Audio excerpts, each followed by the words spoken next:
Five stages. ప్రతి stage 4 స్టెప్పులు. ఓకేనా? సో ఫస్ట్ ఘర్షణ, స్టెప్ 1 ఘర్షణ ప్రాణాయామం చేయాలి. రెండో స్టెప్ బాహ్య కుంభకం చేయాలి. మూడో స్టెప్ అంతర్ కుంభకం చేయాలి. నాలుగో స్టెప్ అవుట్ సైడ్, అవతల వైపు విడిచిపెట్టాలి. చెప్తాను. అది ప్రతి దాంట్లో 4 స్టెప్పులు, 5 స్టేజ్లు కదా.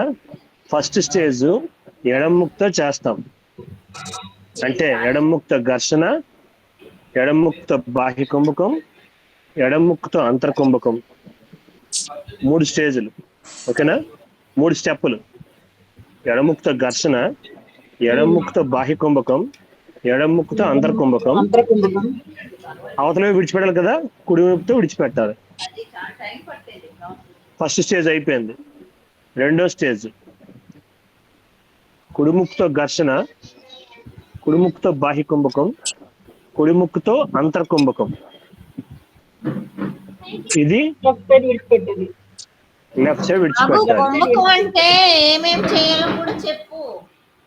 చెప్తానక్క. తర్వాత అంతర్కుంభం బాహ్యం చెప్తాను.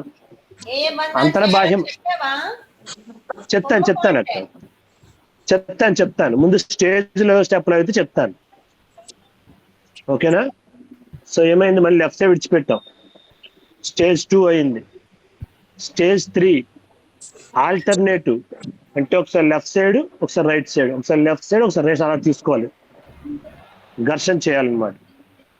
ఓకేనా? స్టేజ్ 3 ఆల్టర్నేటివ్ ఘర్షణ అవుతాం అన్నమాట. ఒకసారి లెఫ్ట్, ఒకసారి రైట్, అలాగే ఆల్టర్నేట్ ఘర్షణ అవుతుంది. స్టెప్ 1. స్టెప్ 2 ఎడముక్తోని బాహ్య కుంభకం. స్టెప్ 3 ఎడముక్తో అంతర్ కుంభకం. స్టెప్ 4 కుడివైపు విడిచిపెట్టాలి. ఎన్ని స్టేజ్లు అయ్యాయి? 3 అయ్యాయి స్టేజ్లు. 4వ స్టేజ్ లో కుడిముక్తో, కుడిముక్కు నుంచి ఆల్టర్నేటివ్.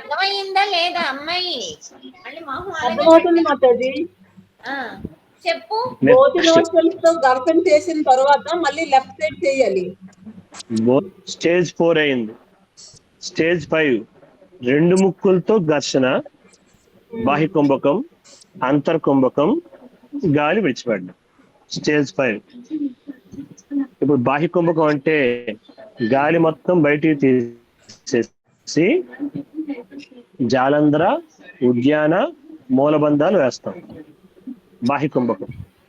అంతర్ కుంభకంలో జాలంధర, మూలబంధం వేస్తాం. గాలి మొత్తం లోపల తీసుకోండి. ఇది అంతర్ కుంభకం. ఓకేనా? ఇప్పుడు స్టేజ్ 1 చేస్తాను లెఫ్ట్ సైడ్ తో.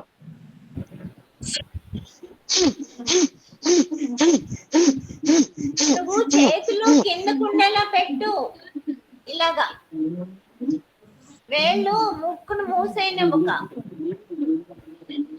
ఓకేనా?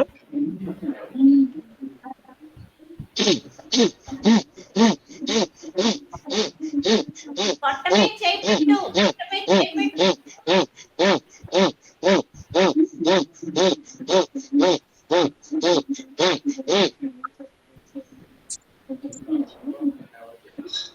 అంతర్ కుంభకం.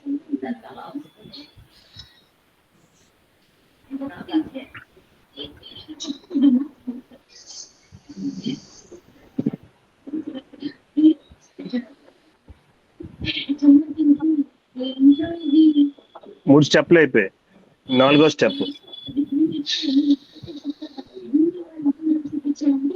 ఫస్ట్ స్టేజ్ అయింది. ఇప్పుడు రైట్ సైడ్ చేస్తాం. రెండో స్టేజ్.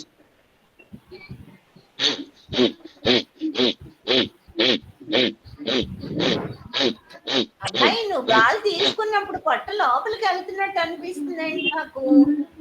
లేదక్క, పొట్ట ముందు బయటికే వస్తుంది.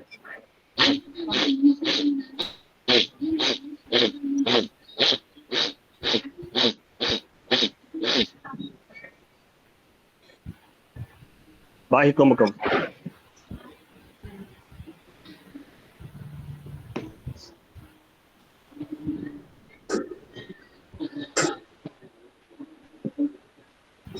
అంతర్ కుంభకం.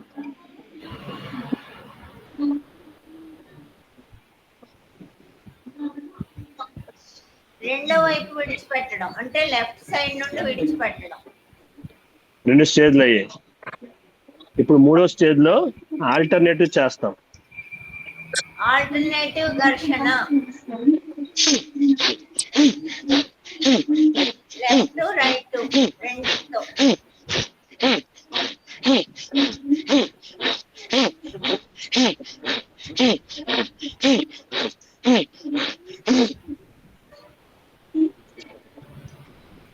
మళ్ళీ ఫస్ట్ స్టేజ్ లో ఎలా అయితే లెఫ్ట్ సైడ్ విడిచిపెట్టి బాహ్య కుంభకం చేశారో అదే విధంగా లెఫ్ట్ సైడ్ బాహ్య కుంభకం చేయాలి. గాలి విడిచిపెట్టేసి ఉండగలిగినంతసేపు ఉండి అప్పుడు మళ్ళీ లెఫ్ట్ సైడే గాలిని తీసుకుని అంతర్కుంభకం చేయడం 3వ స్టెప్.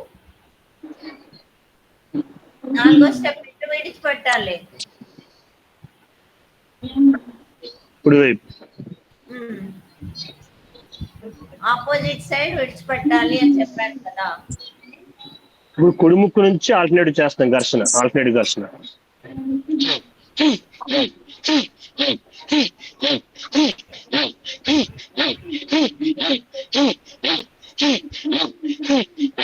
జస్ట్ స్టార్ట్ చేయడం అంటే స్టార్ట్ చేస్తాం అని అంతే, మిగిలిందంతా సేమ్ ఒకలాగే అనిపిస్తుంది.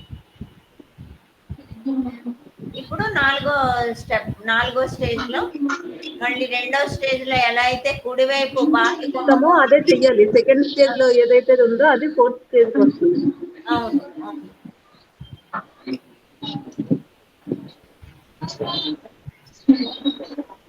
మళ్ళీ లెఫ్ట్ సైడ్ విడిచిపెట్టేస్తారు. 4వ స్టేజ్ అయిపోయింది. 5వ స్టేజ్ బోత్ నాస్ట్రిల్స్ తో.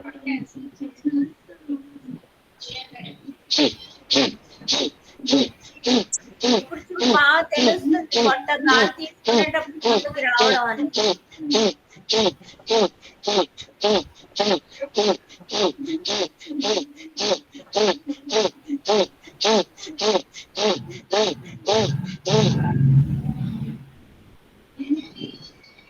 ఒకటో స్టెప్ అయింది. 2వ స్టెప్ గాలి విడిచిపెట్టి బోత్ నాస్ట్రిల్స్ తోనే విడిచిపెట్టేసి బాహ్య కుంభకం.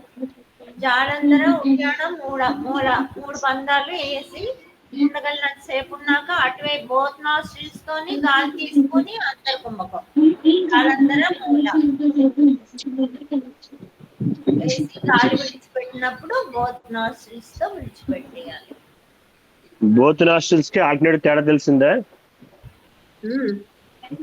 తెలిసింది.